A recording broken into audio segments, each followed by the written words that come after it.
Hey friends, Donovan Bankhead here with Ernie Williamson Music and FretSpot. I think many of you know that in addition to owning FretSpot, I also own Ernie Williamson Music, which is a regional music store chain based in Missouri with locations in Missouri and Kansas. And we're like, full-line music store, band rentals, guitar sales, all that kind of stuff. Bunch of employees, multiple locations, all that kind of stuff. FretSpot is kind of my labor of love. It's my thing where that I get to just nerd out on really high-end deluxe basses. And because of that focus on high-end basses, it's made it where I can't really offer like more affordable basses in that FretSpot model. And so I'm really excited to say, like, this year I'm going to be able to actually for the first time really do that using the folks I have over at Ernie Williamson Music to help with like the fulfillment and things like that. So it's going to be really, really nice and exciting to offer these really great instruments like the MTD Kingston Series to folks with a kind of that FretSpot level of service, but through a more team-based approach rather than exclusively one-on-one through me. Every bass order that comes through, you're going to get an email from me. Now I'll be using some amount of like keystroke replacement to like make sure that a few facts are in there that you need to know. But like I'm going to personally send every single one of those emails just to thank you for your order from our company. So I'm really excited to be able to offer that and offer to do that. FretSpot will continue to kind of focus on the real high-end level basses. But I wanted to share my thoughts on these instruments.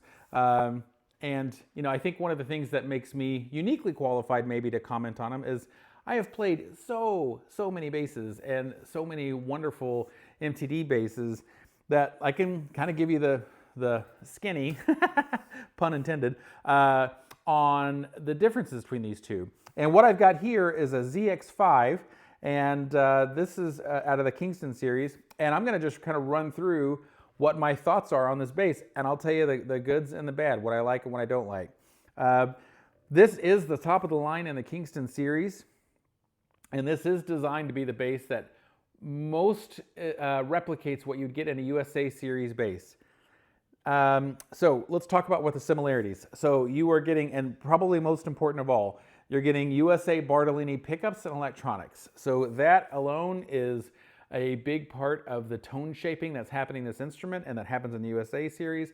And so the fact that this is replicated in this more affordable instrument as well is a huge, huge benefit and definitely gets it much closer to the sound of a USA level instrument.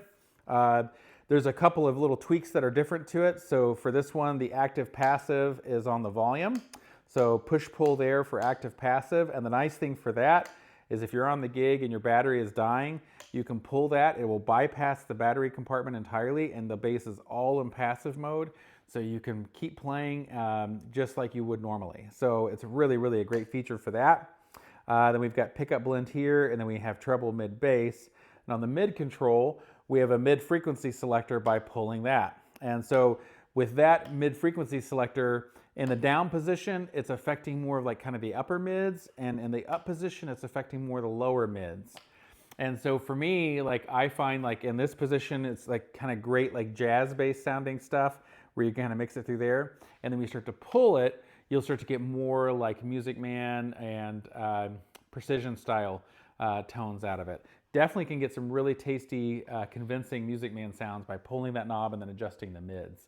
So I really, really like that control. I think in this price point bass, that's a great thing to offer. In addition, another thing that's kind of similar territory to the USA stuff is the neck, which as us bass players, this is the part that our hand wraps around, and it's so important.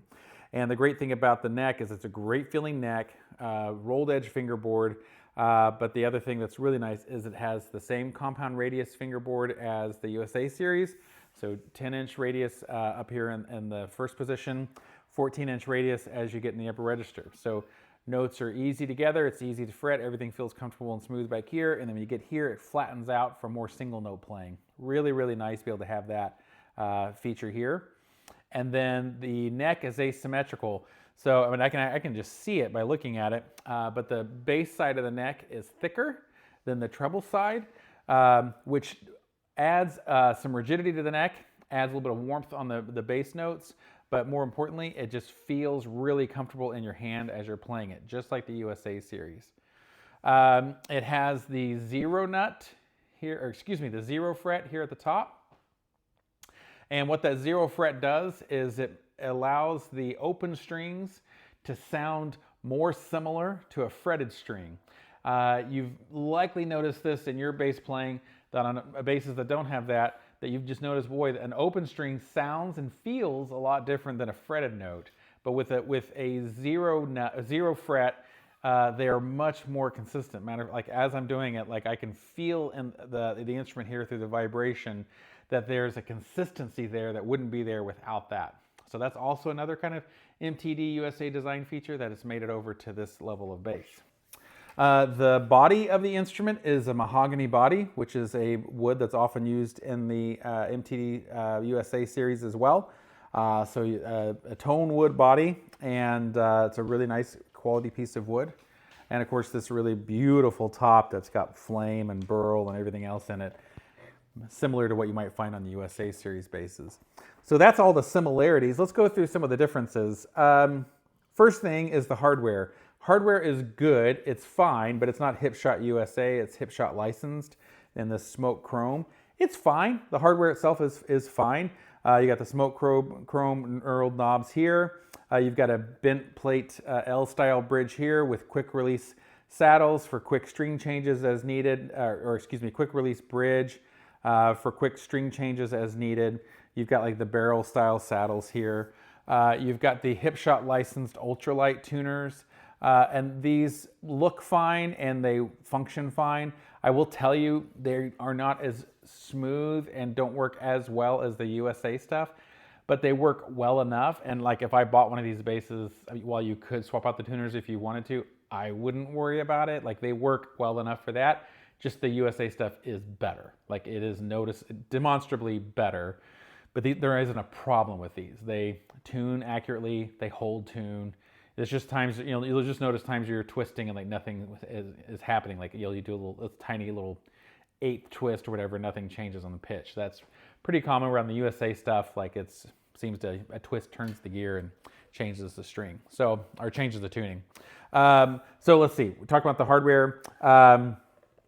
We can talk about also just some of the other appointments. So the truss rod cover here, plastic. The control cavity covers here on the back and the battery pack, plastic. One thing that I would like to see maybe in the version 3 of these things, it'd be nice if these weren't held on by screws. It'd be nice if at least on the battery compartment, if that had some kind of like, I don't know what they call that, where it's got the little quick release thing up for there. Not a huge problem though, because like I said, if you're on the gig and your battery's dying, just pull the active passive and you're okay. But otherwise, you're going to need a screwdriver and another battery with you to get in there, which I don't love, but like it's okay. The maple neck is nice, but it's not as blinged out as the stuff on the USA series. Same thing with the woods in general. Although this top is gorgeous, so you can't say that about that. That is a really, really nice top. But the mahogany is just kind of a basic piece of mahogany.